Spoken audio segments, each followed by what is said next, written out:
Well, good morning or good evening or good afternoon whenever you're watching this. We are looking at our Sunday school lesson for November the 27th, 2022. Wow. It's going quick. I was going to say 2003. Time does pass. I hope everyone's having a happy Thanksgiving week. I will probably post this here in just a little bit. It's actually Tuesday tonight. We're going to have our Thanksgiving service here at Mount Calvary, and then hopefully folks will have a good time spending Thanksgiving with their family and friends during this time, and then we'll meet again on Sunday morning. But I have been dropping these videos early, and I think I might just continue to do so if I can get them done early. Today we're going to look at Ruth chapter 3 and 4. And last week I couldn't remember if we had two more lessons to go, one more lesson to go. It is one more to go, and this is it. And then next week we'll pick up in the book of Acts, and looking forward to that study. But tonight we're going to, or today, whatever it is, we're going to finish up our study on book of Ruth. Wonderful passage of scripture. And I'll probably follow along more with the study guide this evening than I normally have, but today's lesson's entitled The Kinsman Redeemer, as we look at Boaz and Ruth in particular. But the lesson comes from chapter 3 and 4 of the book of Ruth. The study guide focuses in on chapter 3, verse 1 and 2, verse 4, verse 9 and 12, chapter 4, verse 3 through 6, and 9 and 10, and 13 through 17. And I'll probably read those verses tonight just because those are the ones that kind of carry the story along. And I may tell it more in story form. But first off, I want to talk to you about Kinsman Redeemer and the Levirate marriage. I want to say Levite marriage, but it's Levirate marriage. But Kinsman Redeemer, you'll find that principle in Leviticus chapter 25, verse 25, and then on down verses 47, 49, and you can read up on that. But the Kinsman Redeemer, basically, if someone in the land of Israel, they, for whatever reason, sold their property, sold those things to somebody else to pay bills or whatever it might be, well, then a near kinsman could come and they could redeem that or purchase back that property for the price. And so, for instance, let's say if I sold my property, my brother, he could act as a redeemer and come purchase it back. And that would be the Kinsman Redeemer, the plan of the Kinsman Redeemer in a nutshell, a little bit more detailed. And then, of course, you can follow down the road. If my brother didn't want to do it, then you could go to my uncle. You can go to my uncle or on down the road. And so that's the Kinsman Redeemer. Now, this will play part in how Jesus can be our Kinsman Redeemer, and we just sold everything to sin. Just gave it all away that the Lord had for us in the Garden of Eden, just to sum it up. And those are expressions, really. And but then Jesus comes to redeem us, and we'll talk about that after we talk about the story of Ruth, and we'll come back to Jesus and how he is our Kinsman Redeemer. And then the Levirate marriage. Now, you'll find out more about the Levirate marriage. You'll find out a little bit in Genesis chapter 38, verse 8. The principle was already in effect, and in Deuteronomy chapter 25, verse 5 through 10, it's given in the Pentateuch, the law of Moses for the people of Israel. And this was given as a protection again for the land, so that the inheritance would not pass away. And if a fellow passed away and he didn't have any heirs, then his near kinsman or brother-in-law, which is what Levirate means, it means brother-in-law, could step in, marry his widow, and then raise up a child to his brother, and then that child would receive the inheritance and responsibilities, as we also see with the child of Ruth and Boaz. Oh, I gave the ending away. And that he's going to be a blessing to Naomi, stepping up and to take up those responsibilities. as a grandson in this case, or as a son. And so those are the principles. You can read up on those a little bit more. And with those in mind, now let's get to the book of Ruth, chapter 3. Now, chapter 1 and 2, you remember Naomi and Elimelech, they went into the land of Moab. Elimelech passed away. They had two sons, Chilion and Mahlon, and they married two women, Opah, I want to say Ophrah, been wanting to say Ophrah for 2 weeks, but Opah and Ruth. And well, after the two sons passed away, Naomi decides to go back to Israel. And on the way, it seems to me, she turns to her daughters-in-law and says, "Yeah, y'all go back home." And short story, Ruth says, "Nope, I'm going with you, and I'm going to be with you till I die, and your God's going to be my God, and the Lord will take care of those things." And Oprah went back to her family. So when they got to the city of Bethlehem, when they got to the city of Bethlehem, she sent Ruth out to glean in the field of Boaz, and Boaz recognized this young lady and took good care of her. And so now they've gone through the barley harvest, and that's kind of where we pick up in chapter 3. And Naomi had told Ruth, "Hey, Boaz is a near kinsman. He's kin." And then in verse 1 and 2 of chapter 3, it says, "Then Naomi, her mother-in-law, said unto her, My daughter, shall I not seek rest for thee, that it may be well with thee?" So she wants the best for Ruth. She said, I want a good situation for you. And it's not the best that you take care of me, but let's make sure that you're taken care of. And then in verse 2 it says, "Now is not Boaz of our kindred, and whose maidens thou wast," or you were with his maidens, "behold, he winnoweth barley tonight in the threshing floor." And so Boaz was, they brought in the harvest, and they were throwing the harvest up in the air, and the wind would take the chaff out of the good kernels, and the good kernels would fall down. And that's the principle of winnowing. I'm not a farmer. I just read that. I don't know. But that's what they tell me. And then in verse 3 and 4, she tells Ruth, said, "Now you go clean yourself up and put on ointment, and that way perfume, and just make yourself very presentable." And the way that I take it, kind of like somebody going out on a date or something along that nature, prom or something like that. You just want to put out your nicest image, if you will. And she says to her daughter-in-law, "Now you do this." And then in verse 4, it says, "And it shall be when he," that's Boaz, "lies down, that you shall mark the place where he shall lie, and you shall go in and uncover his feet, and lay thee down," or you lay down, "and he will tell you what thou shalt do." And she said unto her, "All that thou sayest unto me I will do." So Ruth says, "I'll do what you say." Now, I just want to pause here. They've gone through a whole harvest here, and Ruth has obviously gotten to know the character of Boaz. Naomi knows the character of Boaz as well. So this is just not a quick meeting, if you will. We're in just chapter 3 of this very short book, so it reads very quickly. But this was over a period of time, a few months maybe, but not years. My wife and I were engaged in 11 months, and some think that's quick, and maybe it was, but maybe it was long. I don't know.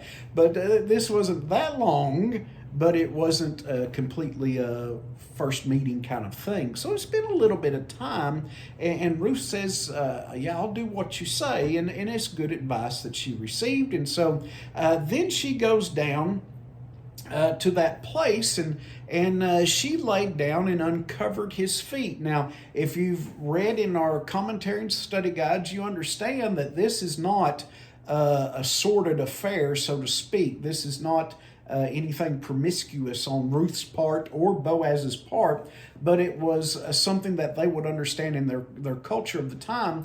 She uncovered his feet, and that would let him know that she wanted to submit under his leadership, and it was a proposal of marriage. It was not oh, let's get together and see what happens, but rather she was committed and said, hey, will you be committed to me? And so that's something they knew what was going on. And now then verse 9 through 12 it says, and he said, who art thou? And she answered, I am Ruth thine handmaid. Spread therefore thy skirt over thine handmaid, for thou art my kinsman. So here she really gets to the point. You're the near of kin. And he knows what the kinsman redeemer is. He knows what the Levirate marriage is. And he said, blessed be thou of the Lord, my daughter, for thou hast showed more kindness in the latter end than at the beginning, inasmuch as thou followest not young men, whether poor or rich. And so Boaz was flattered. He said, boy, you're really a blessing to me. And Boaz was probably much older, and he was just honored to be asked, is the way that I take this, and he should be. This is a good woman, and also he's a good man. We know this from this book. And so then in verse 11 he says, and now my daughter, fear not, I will do to thee all that thou requirest, for all the city of my people does know that you are a virtuous woman. So this woman's probably beautiful on the outside, but she's obviously beautiful on the inside as well. And boy, that's something you want to look for. Look at Proverbs 31, the woman described there. That's the kind of woman that Ruth obviously is. And so Boaz is probably thinking, really, she wants to marry me? Boy, this is a good woman. And wow, this is amazing. And so that's probably what I would have been thinking. And in fact, that might have been what I was thinking when those of you know the story, you know the story. But it was, he said, I was willing to do this, but he said, we're going to do things right. And so in verse 12, he says, and now it is true that I am thy near kinsman, but there's one nearer than I am.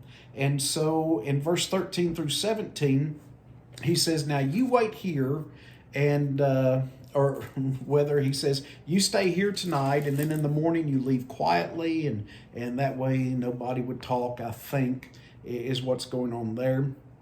And then he would take care of business in the morning with the near kinsman. And so after the night was over, she woke up in the morning. He sent her home with barley and so on to take home to the mother-in-law. 6 measures of barley. Don't go empty, he says in verse 17, unto thy mother-in-law. Because in essence, she would almost be a mother-in-law to him if he goes on to marry Ruth. We know the end of the story. He does. So anyway, he goes the next day. And in chapter 4, Naomi hears what happens, and she says to Ruth, hey, he's going to take care of business today. He's not going to dilly-dally. He's going to get after it. Now, this is a principle that we should do. This is a principle I should do. And sometimes I have something to do, and I just put it off. I just put it off. It's, yeah, I'll get to it. And it's just something that hangs over my head. And oftentimes when we have things that we need to do, it's best just go ahead and get them done. And then when it's over, you can rest from it. And that is something that the Lord calls us to do. When we're done doing the job the Lord's asked us to do, we can rest from it. And it is a Sabbath rest in a sense, in that the Lord created the heavens and the earth in 6 days, and the 7th day he rested. Why? Not because he was tired, because he finished the job. He created the heavens and the earth. Of course, that's something we can never do.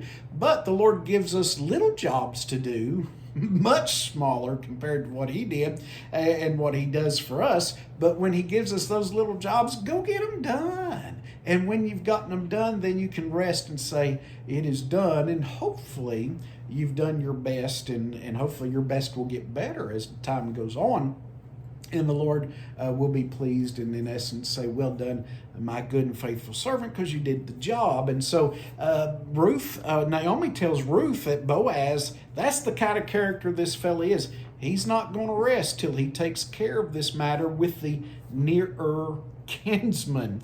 And so here's what Boaz does, and we pick up in chapter let's see, verse 3 of chapter 12 says there's a near kinsman. And then in chapter 4 verse 3 through 6, and he says, and he said unto the kinsman, that is Boaz to the nearer kinsman, Naomi, that is come again out of the country of Moab, sells a parcel of land which was our brother Elimelech's. And now this could be, they could be cousins and so on, but they're brethren in the land of Israel. But it could be that these are the brothers of Elimelech, and I would tend to think that, but it could be a farther kin than a brother. But I think probably a brother. And so anyway, Elimelech, he says, our brother Elimelech died, and he said, I thought to advise thee, I want you to know, he said, you can buy the inheritance, you can redeem the inheritance for Naomi, and buy it before the inhabitants and before the elders of my people. If you will redeem it, redeem it. But if you will not redeem it, then tell me, that I may know, for there is none to redeem it beside thee, and I am after thee. And he said, I will redeem it, is what the kinsman said. And this is probably a little bit of wisdom with Boaz. Boaz said, well, if you redeem the land, redeem the land. And then Boaz says in verse 5, he says, now in what day you buy the field of the hand of Naomi, thou must buy it also of Ruth the Moabitess, the wife of the dead, to raise up the name of the dead upon his inheritance. And so that's the Levirate law. And, these things by this time go hand in hand, and with the redeeming of the land, the Levirate law as well.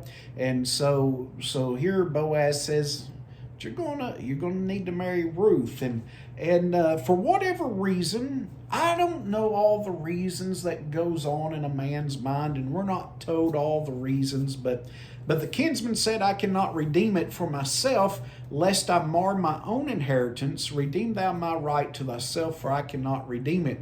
And so he was probably thinking, well, I don't want to lose my land in some way or fashion or another, but I'll let you do that then. And so he agrees to do that. And verse 9 and 10, and Boaz said to the elders and unto all the people, you are witnesses this day that I have bought all that Elimelech's, and that was Chilion's and Mahlon's of the hand of Naomi. Moreover, Ruth the Moabitess, the wife of Mahlon, have I purchased to be my wife, to raise up the name of the dead upon his inheritance, that the name of the dead be not cut off from among his brethren and from the gate of his place. Ye are witnesses of this today. And so here we see it's all done properly according to the laws that are given. And I think we find in Boaz that he's probably proud to say, you know what? Y'all better know Ruth is my wife. I'm going to marry her. And I just read that into it, if you will. And I do think Boaz was very, very glad to marry this woman, for she's shown herself to be a quite honorable woman, a woman who can be trusted in, relied in. And I'll tell you, there's nothing more glorious in marriage than to have a spouse that you can trust in and rely in. And now we know that we're sinners and we're going to mess it up. We're going to mess it up. But one of the things of trust is, you know, that other person is going to forgive you when you do mess it up. And forgiveness, by the way, is so easy to say. but so hard to do. Let me tell you how hard forgiveness is. And I don't really even know what I'm saying here, but I know it's true. This is how hard forgiveness is. It cost Jesus on the cross. That's how hard forgiveness is. I don't know what he went through. I don't know what all suffering he went through on the cross of Christ, on the cross of Calvary, so that I can be forgiven. But that's how hard forgiveness is. And if Jesus did that to forgive me, how can I not do what I have to do to forgive somebody else? Get through my hurt feelings, through my bitterness. We got to work through those things. The Lord said, forgive 7 times 70. Well, you don't know what they did. I sure don't. But I know what I did against God, and he forgave me. And I guarantee you've done some bad stuff too against God, and he forgave you. And he says, forgive others. How can we not forgive other people when we have been forgiven by God? That's not my words, by the way. I read it in a book, and that's the only sentence I remember from the book. And I was, wow, how can I not be forgiving? And it is hard to be forgiving. It's something you have to work on continuously. You just don't declare, thou art forgiven, and then it shows up 20 years later. Oh, maybe I didn't forget. We got to keep working on it. Oh, I'm so glad the Lord forgives, and he puts it out of his judicial mind because justice is satisfied in Jesus. Oh, we're going to get to Jesus in just a minute. So anyway, everything's done. Boaz and Ruth are married, and the Lord blesses them, and a child is born. And in verse 13 through 17, and I'll probably pause here and there. So Boaz took Ruth, and she was his wife, and when he went in unto her, the Lord gave her conception, and she bare a son. And the woman said unto Naomi, Blessed be the Lord, or the women said unto Naomi, Blessed be the Lord, which has not left thee this day without a kinsman, that his name may be famous in Israel, and he shall be unto thee a restorer of thy life and a nourisher of thine old age. For thy daughter-in-law, which loves thee, is better to thee than 7 sons, which has borne him.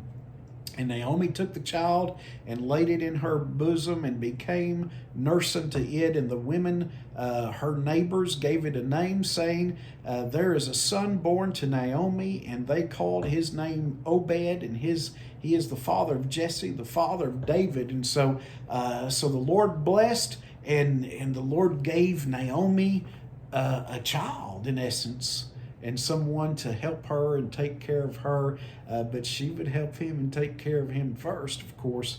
But then there's Ruth, and then no doubt Boaz stepped in as well, as he'd already shown that he was going to take care of Naomi too. And then this is Obed. This is the grandfather of David, which is the first in the line of kings that would go down. The lineage would go down to Jesus, and of course, really through the virgin birth, that lineage goes through not Solomon, but Nathan, the son of David, down to Mary. And Jesus was born of a virgin. We're getting ready to get in the Christmas season. So that brings us to Jesus, our kinsman redeemer. Now, first off, I want you to know that God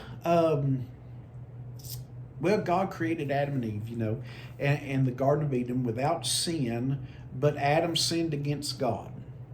And by that, since we were all, as the Bible might say, in his loins, we're descendants of Adam, he was able to represent all of humanity.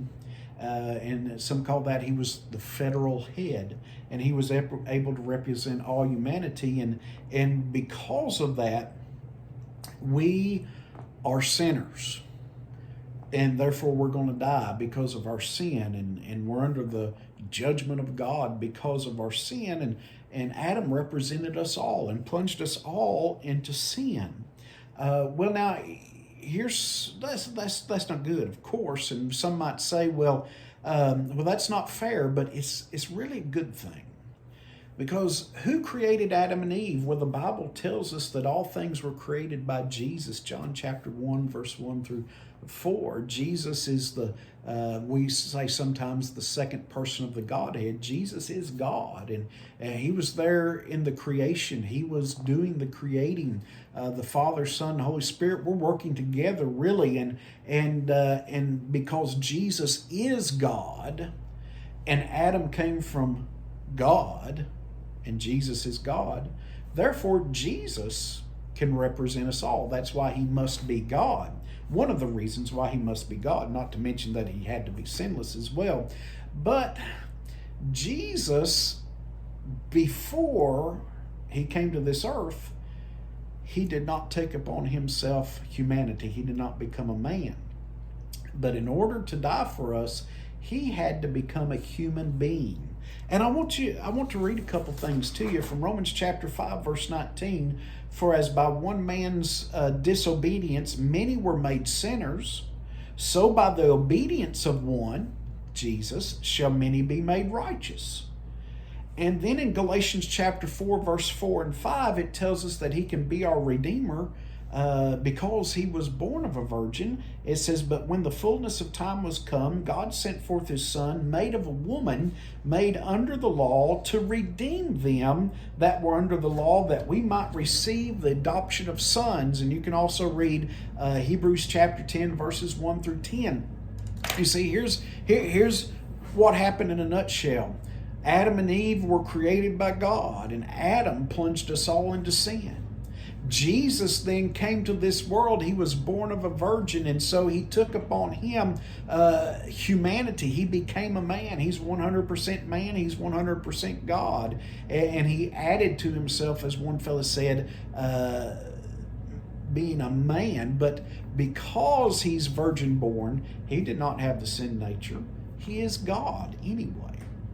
And so because he's God and because he's a human being, he could die on the cross and represent us all. He's the Kinsman Redeemer. And he has the power and authority to do it. He has the riches to do it. The riches of grace and the riches of mercy, because he is without sin. He fulfilled the law and the prophets. We did not. He is without sin. But yet he became a man. Not with our sin nature. He was born of a virgin, of a woman. And that's one reason why, well, that is the reason why I believe that the sin nature is passed from the father to the children, because Jesus didn't have that, but he became a man so that he could be our kinsman redeemer. And as we go into this Christmas season, let's not forget, what is that saying? Jesus is the reason for the season. I saw a sign, Kewanee Baptist Church, I'll name them. It said on the sign, Jesus is the reason for every season. I like that. But nevertheless, as we go into this Christmas season, don't forget, we celebrate the Almighty God who humbled himself to be born of a virgin, to become a man, a human being, so that he could die on our behalf, but yet without sin. Now, this story of the Kinsman Redeemer, just a little foreshadowing of what Jesus would do. A little foreshadowing, some would apply how a church should be for the love of Jesus. But nevertheless, we have a beautiful story, a wonderful, wonderful woman, and a wonderful, wonderful man as well, Boaz and Ruth, and how the Lord blessed them because they were willing to do what was right the right way. May the Lord bless and keep you. I hope you have a good Thanksgiving, or having a good Thanksgiving, or you had a good Thanksgiving, depending on when you watch this. And may the Lord bless and keep you. Join us for our services. No services tomorrow night. Well, today's Tuesday. We're having a service here in about 1 hour. How about that? And then tomorrow is Wednesday. We're not having any services on Wednesday. Thursday is Thanksgiving. This is the Sunday school lesson for Sunday, which is 5 days from now. And y'all join us whenever you can. Live feed if you can't make it. but we appreciate to see you in person. We surely do. May the Lord bless and keep you, and have a good Thanksgiving.